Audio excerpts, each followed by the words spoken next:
Well, hi there. A lot of you have been asking me about what kinds of different reptiles do I keep, and so I thought I'd show you every single species that I have. Let's get to it. You guys know this one. This is Gus. He's an Argentine black and white tegu. I love him. He's probably the best lizard you could possibly have as a pet. I knew tegus were good pets. They made a lot of sense. I'd done a lot of research into them, but I wasn't sure if a tegu was right for me. And I actually found Gus for sale. Somebody needed to find a new home for him. He was just a little baby at the time. And I didn't know if I was ready for one, but my brother-in-law wanted to get a lizard. He asked me if I knew of any good ones out there, and I said, well, this is a very serious lizard, but I know of an awesome tegu that's available. And so he wanted to go take a look at it, and so I went with my wife Leisha, and we found Gus, checked him out, and Leisha immediately fell in love with him. And when Leisha falls in love, who am I to say no, we can't get that animal? But, we went there so he could take a look at him. And so I told her brother, if you want him, why don't you go ahead and get him? And if you decide that he's too much of a lizard, because this is a serious lizard. If you decide he becomes too much of a lizard or too big of a deal, then we will take him. And, needless to say, we have Gus today, and he is just wonderful, and I adore him. We've got links to the video on Argentine tegus, and actually all of the videos we've done about the different animals that I keep down in the description for this video. So go ahead and check those out too. As far as how he's lived up to my expectations, he has far exceeded my expectations for how great a tegu would be. I always saw them as sort of a easier alternative to monitor lizards, and I love monitor lizards, but he's better. He's very different from a monitor. He is far more like a dog than he is like a monitor lizard, and he's just the best dog you could imagine. Possibly my favorite pet animal, but as you're about to discover, I've got a lot more. So let's check him out. So this is my blood python. I don't have a name for him just yet. I'm kind of leaning towards something like Vlad, after Vlad the Impaler, because he's a blood python. I think Dracula was named after Vlad the Impaler. I don't have any good names for it, so if you have a name suggestion, go ahead and throw one down in the comments. But this is my blood python, and he is wonderful. And I actually got him after we began this channel because I like blood pythons, and I think that they're a snake I would like to recommend, but I definitely wanted to have more first-hand experience with them before I made a video about them. So I picked this guy up. He actually was a snake that needed rehomed. Somebody was going off to college and didn't have a home for their baby blood python, and so I've had him about a year, and honestly, I just adore him. Blood pythons have a reputation for being kind of grumpy, but I haven't had a problem with him at all as far as that grumpiness. When I first went and got him, I pulled him out and he did kind of a little strike at me. And so I've been careful with him ever since then, but he's never struck at me again. He's even really excellent to feed. I get kind of jumpy when it comes to feeding snakes. With him, I just throw a frozen thawed rat in with him, and he just comes up and swallows it, and I don't even have to get him to strike at it or anything. He's just fantastic. He has surpassed my expectations for a blood python because he's so nice and he's so interesting and fun, and I really like him. I can understand why people get really into blood pythons. Really an awesome snake. Let's see what's next. This is Buttercup. She's one of 2 gopher snakes that I have. I love the whole genus Pituophis, and I grew up in Colorado where we had bull snakes, and I loved them. But they are a little bit cantankerous. I've never been bit by one, but they threaten. They're very good at bluffing. That's why a lot of people call them blow snakes. They puff up, they hiss, they rattle, and they will bite you. I just haven't ever put myself in a position to get bit by one. When my friend Kevin said that he had a gopher snake for me about 4 feet long, I was thinking, oh man, this thing is going to bite me a lot of times, because I'd raised up baby bull snakes from little babies, and even though they never bit me, they were always grumpy. This girl, Buttercup, from the first day I've had her, has been a complete and total sweetheart. And I've had her for years and years and years. I think she might be the reptile that I currently own that I've had the longest. And she is just wonderful. Much sweeter than I thought. She is harder to feed than any of my bull snakes ever were. She'll go on long hunger strikes, and then suddenly she'll just eat like a horse for like 3 or 4 months, and then she'll take 2 or 3 months off. One time she went 9 months without eating, which was kind of concerning. But we will cover gopher snakes and bull snakes in the near future because they're awesome. She has been the first snake that probably hundreds, maybe thousands of people have touched.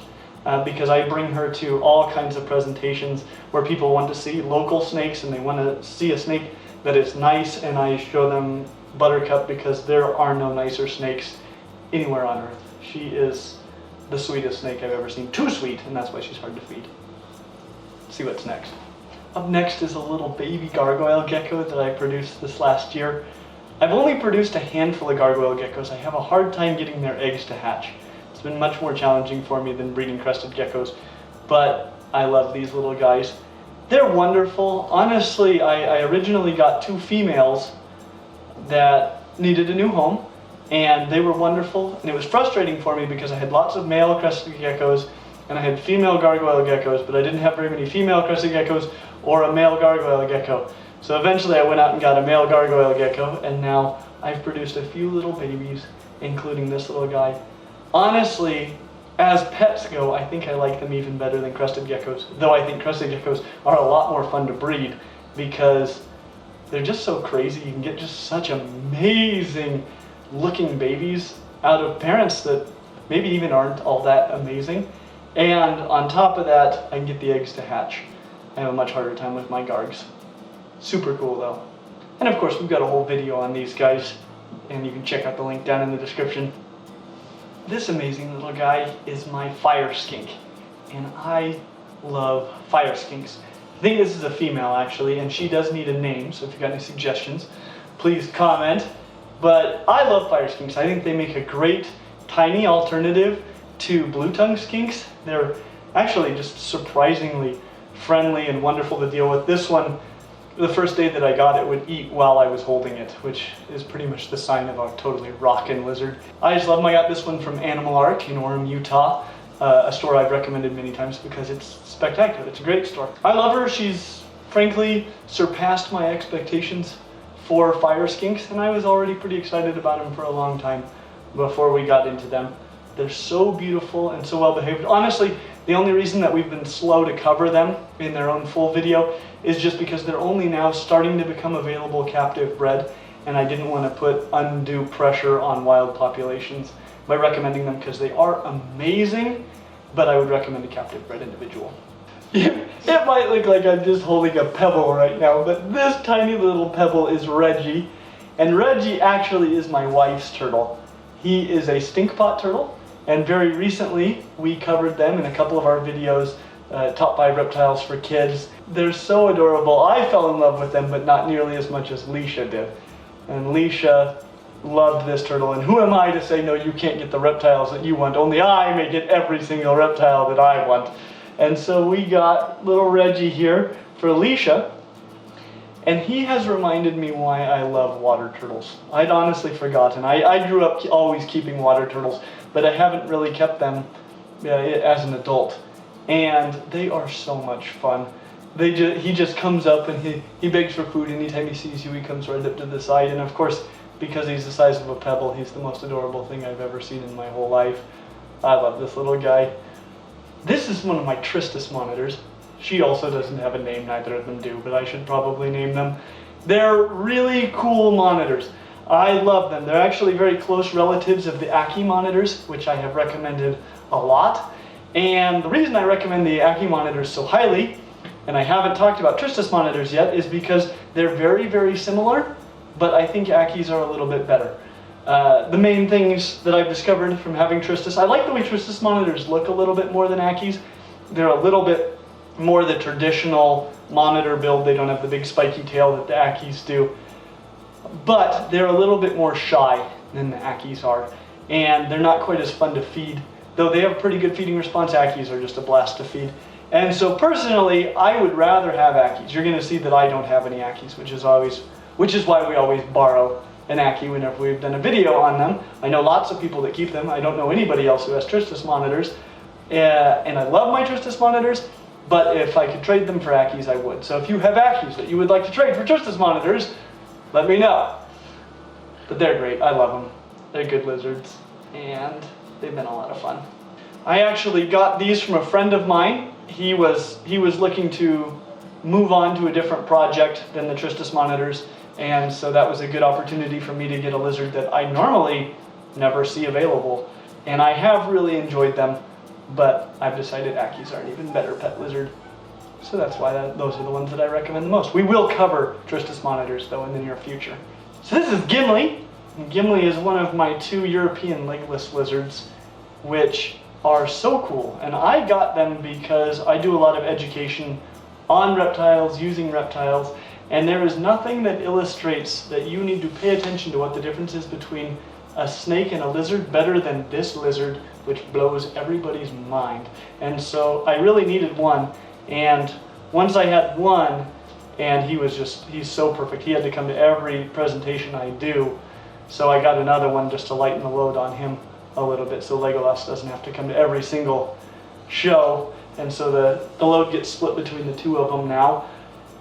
They are honestly better pets than I imagined. I knew they were going to be great for educational purposes, but they're also really fun. I mean, obviously they're a little bit cantankerous when you handle them, but they're pretty good for that. And keeping them, they remind me a lot of blue-tongued skinks. They're a lot like just a big, long, weird, legless blue-tongued skink, and I really, really enjoy them more than I ever imagined I would.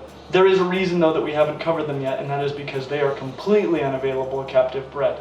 And I very much prefer to recommend captive bred animals. So generally speaking, if you're just looking for a great pet lizard, go a different route. If you've got a legitimate educational purpose, maybe that's a good reason to have one of these. Or if you're one of the people who might be able to establish them captive bred, that'd be wonderful. But so far, even zoos have had little, if any, success breeding these.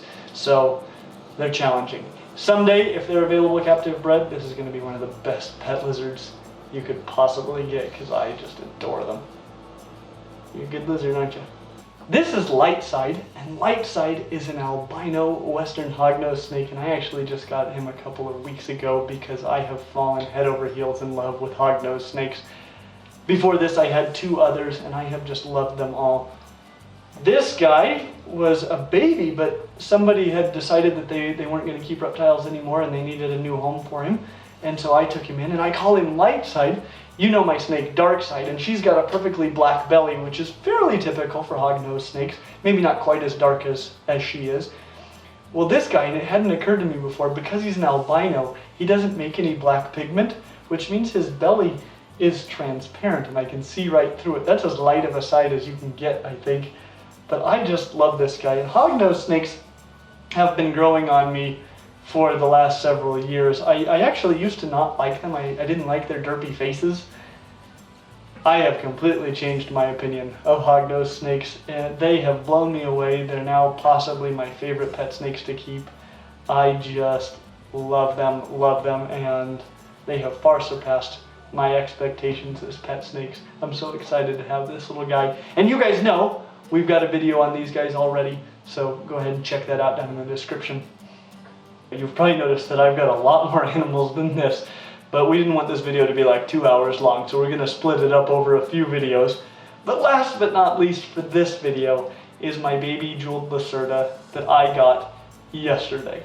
Actually, after filming our jeweled Lacerta video, I completely fell in love with jeweled Lacertas. I'd been researching them for a long time and decided they're excellent. And after interacting with one for a while, I decided they're more excellent than I even dreamed of.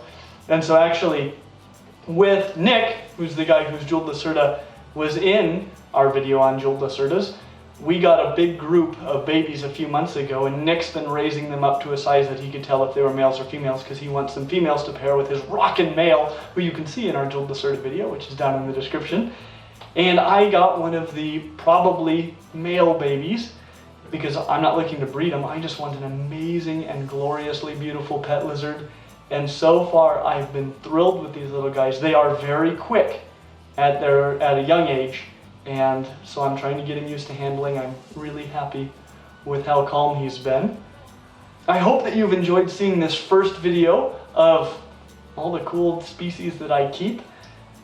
If you want to see the rest of them, and there are a lot more exciting ones still to come, you gotta like and subscribe. Make sure you click the little bell so you get a notification when that next video comes out.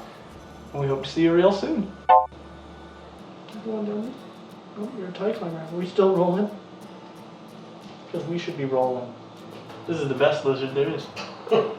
So, can you give me my categories again? Your categories are: what is it? Why I chose this species? How I got this individual? How it has lived up to my expectations? Yeah. Okay. Action! Clack! Thanks, Gus. You're just the greatest. I love you, pal. We've got descriptions for the video. I'm sorry. We've got links. Why do they call them blood pythons? The older they get, the redder they are. So. They don't drink blood. No. That's too bad. Not It's so- beautiful. Yeah.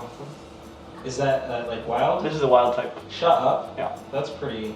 And he's young, so he's still getting redder and redder as he gets older.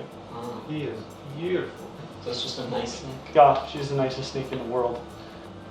Do they lay unfertilized eggs?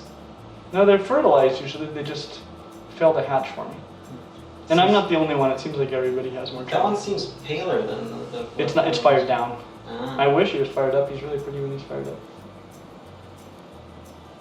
What's next? What's next? Next up is the Stinkpot. Stinkpot. Hey. This pebble. Yeah. Is he fully grown? Yeah. She's like 10 years old. You're pretty good. I don't handle her much, so I was happy with that. Hey, all right. And Gimli is one of my 2-year. And the bellies of hognose snakes are. Let's see how we do. Whoa. Holy cow. Holy cow.